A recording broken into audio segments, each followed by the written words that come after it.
A simple rule of thumb that I teach is that for every dollar that you earn, you are going to save and invest a quarter of that. And a simple way to follow this is 75, 15, 10, which says for every dollar that you earn from here on out, 75 cents is the maximum that you can spend, 15 cents is the minimum that you invest, 10 cents is the minimum that you save. Notice I say minimum, not maximum. If you can do more, do more. Start wherever you can, work to get here, and then work to invest more. The more you invest, the wealthier that you can become. Now, here's the thing that you want to understand. This money that you spend on your house, on your cars, on your clothes, on your vacations, this is all liabilities, okay? This is not actually gonna make you rich. This will make you look rich, but it's not gonna actually make you rich. These savings are there to protect you against something. It's not there to make you rich. We were taught growing up, save your money to become wealthy. Unfortunately, your savings are making you poorer because they're losing value to inflation. Now, that doesn't mean you shouldn't have any savings. You want to have savings to protect you against an emergency. You want to have savings to be able to buy investments. You want to have savings to be able to buy things like a house, which is why you need to have this, but it's not going to make you wealthy. This is where your wealth is going to be built. This is your investments, which is why the more you can invest here, the better. And this is where everyone says, okay, Jaspreet, I get it. I need to invest my money so I can benefit from this system, and I get all that. But where do I actually invest my money? Every time I find a stock on Reddit, I lose money. This is where you got to understand the different ways that you can invest your money and how you can lower your risk and actually get some decent returns. Because the reality is there are ways to do that. A lot of people assume that investing is finding the next Tesla, the next Amazon. For most people, that's not the way to do it. For most people, the best thing to do is just to invest in the markets and get the returns of the markets. And that's going to seem a little bit weird. But if we look at the markets over the last 100 years, the stock market has averaged more than 10% a year. And if you can invest $5 a day, just $5 a day from the age of 21 until retirement, and get that 10% a year, you will retire a millionaire.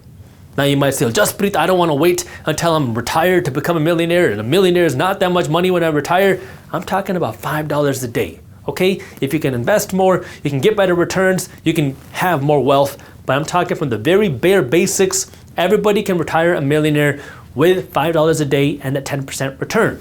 Now, how do you actually get those returns? Of course, nothing is guaranteed, and I'm not a financial advisor. I can't tell you what to do. I'm just a random guy on YouTube. Investing has risks. You're never guaranteed to make money when you invest. In fact, you will lose money at some point, so make sure you always do your own due diligence and never blindly trust a random guy on YouTube. But here's a couple options that you have.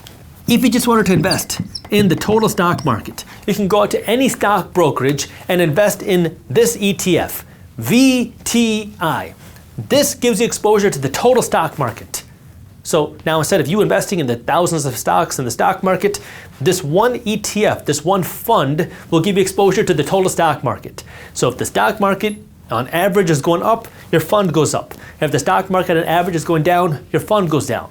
Now maybe you say, well, that's cool and all, Jaspreet, but is there something a little bit more niche? Well, you could look at something like SPY. SPY is an ETF that will give you exposure to the 500 largest companies in the stock market. It's called the S&P 500. Now, instead of you going out and investing in those 500 largest companies, this fund gives you exposure to those 500 largest companies, which means, yes, you get exposure to companies like Amazon and Apple and Tesla. And if Amazon were to go bankrupt tomorrow, hypothetically, this fund would kick Amazon out when they're no longer one of the 500 largest companies and replace it with another company, and you don't have to worry about touching it. That way it's completely passive for you. This just gives you exposure to the 500 largest companies. Now you might say, well, that's cool, Jaspreet, are there any other options? Well, DIA. If you've heard of the Dow Jones Industrial Average, this is an ETF that gives you exposure to the Dow Jones. The Dow Jones is a group of 30 companies that gives you broad exposure to the United States economy. So you can invest in that through here. And one more option, you may have heard of the NASDAQ. QQQ is an ETF that gives you exposure to the NASDAQ. The NASDAQ is a group of the 100 largest non-financial companies in the stock market, which today, at the time we're recording this video, means it's a lot of tech companies. So if you wanted broad exposure to the market and didn't really want to think about it, didn't want to have to find the next Tesla or Amazon, This can give you that exposure depending on which fund or funds you want to invest in. And if this is what you want to do, this is called passive investing, then you need to do it properly. And the way that you do it properly is by doing what I call ABB. Always be buying, which means you need to set up a system, okay? Every week, every 2 weeks, every month. And you set it and forget it. Where every week or every 2 weeks, every month, money should be pulled out of your checking account and automatically invested into whatever funds that you want to invest in. There are many other fund options out there. This is just a few examples. Again, I'm not telling you what to invest in, just a few examples to get you to start thinking. But in this passive investing strategy, all you do is you set it and forget it. I follow this passive investing strategy. I also do active investing, but this passive investing strategy for me is every Wednesday, money is pulled out of my checking account and it's invested into my portfolio of funds. Now for me, I invest in things like the S&P 500. I also invest primarily in a lot of dividend paying funds and a couple others. But it's set it and forget it every Wednesday, no matter what. If the markets are booming, I am buying because the first A is always. If the market's crashing, I'm buying. Why? Because the first A is always. If it's raining outside, I'm buying. If it's sunny outside, I'm buying. If it's a Democrat in office, I'm buying. If it's a Republican in office, I'm buying. Always be buying. And the reason why I'm emphasizing this so much is because next time you go through a market crash or a recession, you're gonna have a lot of panic and a lot of people freaking out. People will say, oh my God, do I keep buying? Yes. A stands for always. Always means always, no matter what. In fact, the only time I really change this is when we're going through a big downturn. That's the time where I buy more. So this is the way you win. Keep this going on for years and decades, and this will be a path for you to build wealth. That's what history has shown us.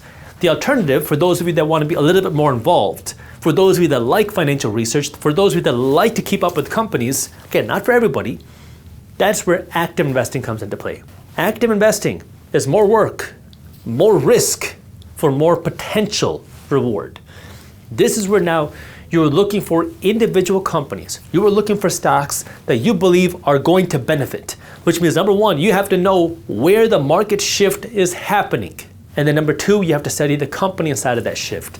So what I mean by that is you might read some research saying that there's more money going into data center companies because a lot of artificial intelligence and a lot of quantum and this shift in technology means that we're going to need more data centers.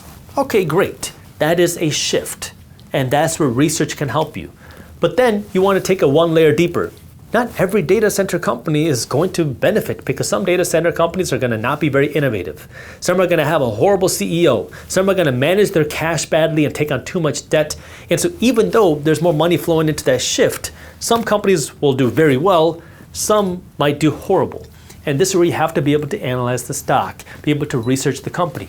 Again, if that's something that you're interested in, great. You can get much better returns than the market, but you can also lose all that money a lot faster. So this is where you have to understand the game and know your strategy. And you can also look at investing in places like real estate. But this is where the key.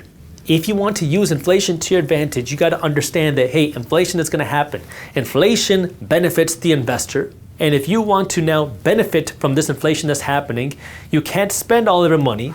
Follow something like 75, 15, 10. Take the money that you want to invest and now put it to work. How do you put it to work? Well, number one, be a long-term investor, not a trader. Traders don't actually make any money over the long term. Investors do. Be an investor. Look at stocks, look at real estate, or look at starting your own business. But really, stocks and real estate are those passive type of investments. And now decide, do you want to be more of a passive investor? Do you want to be more of an active investor? If you want to be a passive investor, great. ABB, okay? Find the right funds for you, set it and forget it, and let that go for a few decades and then thank me later. Active investors, great. More risk, more potential return. Now you got to start investing in your research. You better be investing in research. You have to pay attention to what are the shifts that are happening. That way you can find opportunities there. If you enjoyed this clip and you want to continue your financial education journey, I have another video that I think you'll love. All you got to do is click that button right over there. And for those of you who want to stay up to date on the top finance and business news, you can join Market Briefs, my free financial newsletter, by clicking that button below. Thank you for watching, and I'll see you in the next one.